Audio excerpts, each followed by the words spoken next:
Avant de rentrer dans le vif du sujet et t'attaquer dans le dur, il faut que je te raconte une petite anecdote. Comme tu as pu le voir, hier, je me suis rasé absolument toute la tête de A à Z. Pourquoi? Je ne sais pas. J'avais tout simplement envie de le faire. Et juste après l'avoir fait, ce qui s'est passé, c'est que j'ai posté une petite story sur mon compte Instagram. Et j'ai eu plein de retours de personnes différentes qui m'ont bien fait rire. Pourquoi? Parce qu'il y a des gens qui m'ont dit ah, purée, carrément, est-ce que tu as mis un filtre? Je pensais que tu avais mis un filtre. Il y a des gens qui m'ont dit oh, ça te va bien. Il y a des gens qui m'ont dit mais qu'est-ce qui s'est passé? Ça va bien, etc., etc. J'ai eu tout un tas de retours comme ça. Et si tu veux mon avis, c'est complètement normal. Pourquoi? Parce que la majorité des personnes qui m'ont fait ces retours-là sont des personnes qui me suivent sur Insta depuis moins de 2 ans. Donc, c'est des personnes qui ne m'ont jamais vu comme ça, parce que la dernière fois que j'ai rasé toute ma tête, c'était il y a 2 ans, en 2020. Du coup, j'ai une question à te poser. Si je te disais que tu avais rendez-vous avec cette personne que tu as toujours vue comme ça, est-ce que tu t'attendrais à voir arriver cette personne à la place? J'ai plusieurs choses à te dire sur l'émission Et si on se rencontrait. J'imagine que tu en as entendu parler durant les derniers jours. Et ce que je t'invite à faire, c'est à rester jusqu'à la fin. Parce qu'à la fin de cette vidéo, je vais te donner 2 grosses leçons à retenir et surtout un conseil qui va servir autant les hommes que les femmes. On fait un petit rappel, un petit retour de contexte en moins de 10 secondes. L'émission Et si on se rencontrait permet à des personnes de faire entre guillemets leur premier date à la télévision. C'est des personnes qui se parlent sur Internet, sites de rencontres, réseaux sociaux, etc., etc. et qui sont du coup filmées durant leur première rencontre. Et là, on a eu durant l'émission de lundi dernier une femme qui s'appelle Julia qui parlait avec un homme. Elle a eu justement sa première rencontre, sauf qu'à ce moment-là, l'homme a été un petit peu étonné de la voir, un peu désemparé, pour la simple et bonne raison qu'elle ne ressemblait absolument pas à ses photos. Après ça, vous savez très bien comment ça se passe sur Internet, il n'y a absolument aucune pitié. Twitter, les réseaux sociaux, beaucoup de personnes se sont pris au physique de Julia en disant qu'elle était trop grosse, en disant qu'elle était trop moche, etc., etc. Et si vous voulez mon avis perso, je ne suis absolument pas d'accord avec ce genre d'attitude. Je ne suis pas d'accord avec ce genre de propos, je ne suis pas d'accord avec ces personnes-là. Pour la simple et bonne raison que ces personnes-là se trompent de problème. Le problème, ce n'est pas que Julia soit trop moche, trop grosse ou quoi que ce soit. Le problème et le seul problème qu'il y a dans cette situation, c'est que Julia ne ressemble pas à ses photos. C'est tout, il faut s'arrêter là. Aujourd'hui, on sait très bien sur Internet que les photos ont un rôle capital. Pourquoi? Parce que lorsque tu commences à parler avec une personne sur Internet, le seul moyen de représentation que tu as de cette personne, c'est tout simplement la photo qu'elle a sur son profil ou les photos qu'elle a sur son profil. Donc, l'attirance se fait généralement sur le physique, ce qui est une très bonne chose, il n'y a absolument aucun problème à ça.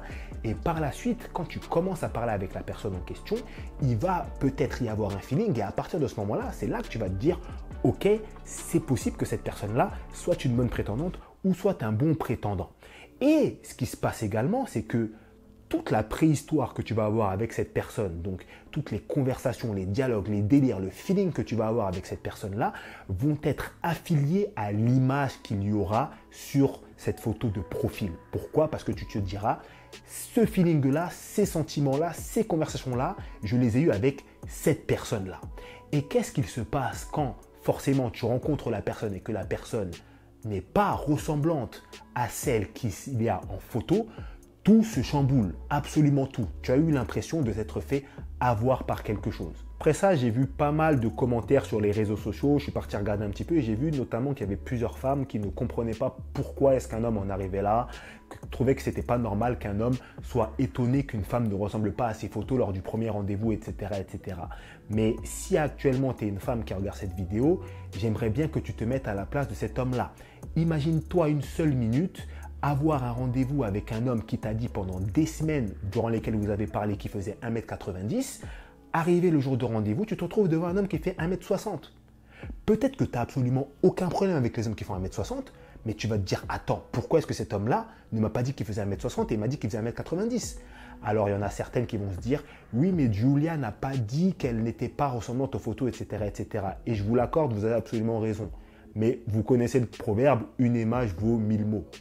On sait tous très bien que les photos qu'on poste sur les réseaux sociaux nous représentent. Si vous voulez un exemple un petit peu plus représentatif, un petit peu plus équivalent, imagine-toi à l'heure actuelle, si tu es une femme encore une fois, que tu parles avec un homme qui, sur les réseaux sociaux, montre absolument tous les jours sa grosse voiture. Il montre tous les jours qu'il est au volant de sa grosse voiture, tous les jours. Et le jour de votre premier rendez-vous, tu vois le gars arriver en Twingo. Alors peut-être que toi, tu n'as pas de problème avec les Twingo. Moi, j'ai aucun problème avec les Twingo, tu vois. Mais premier rendez-vous, deuxième rendez-vous, troisième rendez-vous, toujours la Twingo. Au bout d'un moment, disons-nous la vérité, tu vas te demander où est-ce qu'elle est passée la bagnole quand même. Tu vois, tu vas te le demander. Pourquoi? Parce que une image vaut 1000 mots, une vidéo vaut 1000 mots. Et en fait, ça, tout simplement, c'est ce qu'on appelle un petit peu un manque d'honnêteté. Vous savez, dans mes contenus, je parle très souvent d'honnêteté. Je dis très souvent que c'est important d'arriver, quand tu arrives dans une relation, d'être honnête, de dire ce que tu veux dès le début, de dire tes intentions dès le début, de dire ce que tu aimes, ce que tu n'aimes pas, ce que tu ne veux pas dès le début, pour pouvoir poser les bases d'une relation saine. Et souvent, les gens sont d'accord avec ça. Mais pour moi, l'honnêteté, c'est pas que dans les propos, c'est pas que dans l'attitude, c'est pas que dans le comportement, c'est pas que dans les intentions. L'honnêteté, c'est aussi qui tu es. Et qui tu es, ça inclut aussi ton physique, la personne que tu es physiquement. Et pour moi, quand tu montres une image de toi qui n'est pas la tienne, tu en es totalement conscient. Quand tu montres un train de vie qui n'est pas le tien, tu en es totalement conscient. Et ça, pour moi, c'est entre guillemets, j'ai même pas envie de mettre des guillemets en fait, c'est littéralement un manque d'honnêteté. Maintenant, on sait très bien que certaines personnes ont des complexes, certaines personnes ne s'apprécient pas physiquement et donc vont utiliser tout un tas de retouches photos, de filtres, etc. pour pouvoir améliorer leur physique et pour paraître mieux. On peut comprendre ça, mais le problème c'est que en faisant ça, ça va avoir des conséquences parce que la personne qui va être de l'autre côté de l'écran va penser que tu es la personne retouchée, or que tu ne l'es pas. Et c'est là que ça cause un problème parce que c'est à ce moment-là que ça crée du mensonge. Donc du coup, vraiment pour moi, dans cette affaire-là, il y a vraiment deux leçons à retenir et un conseil que je voulais absolument, je dis bien absolument te donner. La première leçon à retenir de cette affaire-là de Julia de l'émission Et si on se rencontrait, c'est qu'il faut bien retenir une chose, c'est qu'on ne connaît pas les personnes à qui on parle sur Internet. On a trop l'habitude de croire qu'à partir du moment où on discute avec une personne, parce qu'on parle avec elle tous les jours sur un site de rencontre ou sur les réseaux sociaux ou quoi, on connaît cette personne, mais c'est totalement faux. On ne connaît que les personnes qu'on a déjà vues, parce que les personnes qu'on n'a jamais vues sont des personnes qui nous montrent uniquement ce qu'elles ont envie qu'on voit d'elles, tout simplement. Ça, c'est quelque chose qu'il faut vraiment retenir. Tu ne connais pas une personne que tu n'as pas vue. Et même une personne que tu as déjà vue, une personne que tu côtoies peut-être depuis plusieurs jours, tu ne la connais absolument pas. Tu sais, il y a peut-être des collègues à ton travail que tu ne connais pas, alors que tu les vois absolument tous les jours. Ça, vraiment, c'est la première chose à retenir. La deuxième leçon qu'il faut retenir de cette histoire-là, et ça, c'est un conseil que je donne aux hommes depuis très longtemps, c'est qu'il faut éviter de faire des premiers rendez-vous trop compliqués.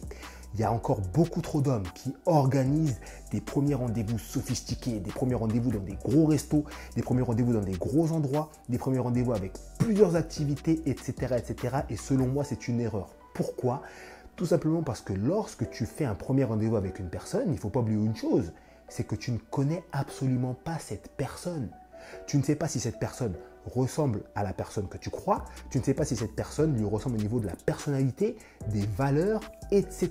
Il ne faut pas oublier une chose, c'est le but du premier rendez-vous. Le but du premier rendez-vous, c'est pas de prouver quoi que ce soit à qui que ce soit. Le but du premier rendez-vous, c'est d'échanger, de parler, de communiquer, de t'assurer est-ce que la personne avec qui tu parlais pendant plusieurs semaines et plusieurs mois est réellement cette personne-là. C'est pas de vouloir montrer que tu as de l'argent, que toi tu peux faire ceci, cela, non. Ça, tu feras ça après. Assure-toi déjà, en tant qu'homme, dans un rendez-vous simple, d'être en face d'une personne qui te plaît réellement. Et si tu sens que le premier rendez-vous se passe bien, rien ne t'empêche d'enchaîner avec un autre lieu pour continuer le premier rendez-vous par la suite. Mais il faut arrêter d'organiser des énormes premiers rendez-vous. Et je ne te parle pas comme étant le Messie qui connaît tout. Je te parle en connaissance de cause parce que j'ai moi-même fait ces erreurs-là dans le passé. Moi, il y a un conseil vraiment que je voulais te donner à travers cette vidéo. Que tu sois un homme ou que tu sois une femme, ce que je veux vraiment que tu retiennes, c'est qu'il faut être franc. Sois franc quand tu rencontres une personne. Sois franc sur ce que tu veux. Sois franc sur qui tu es, que ce soit physiquement, que ce soit moralement, que ce soit sur tes intentions, sur tes valeurs, sur tes principes, etc. Montre-toi, dévoile-toi comme tu es. Pourquoi? Parce que mentir au début, en fait, quand tu vas rencontrer la personne, ça va se savoir. Tout ce que tu caches au début va se savoir au bout d'un moment. Et parfois, lorsque ça parle de cacher des choses sur le physique, par exemple, de mettre des filtres, etc., eh bien tout ça, ça se voit extrêmement facilement. Ça se voit tout de suite.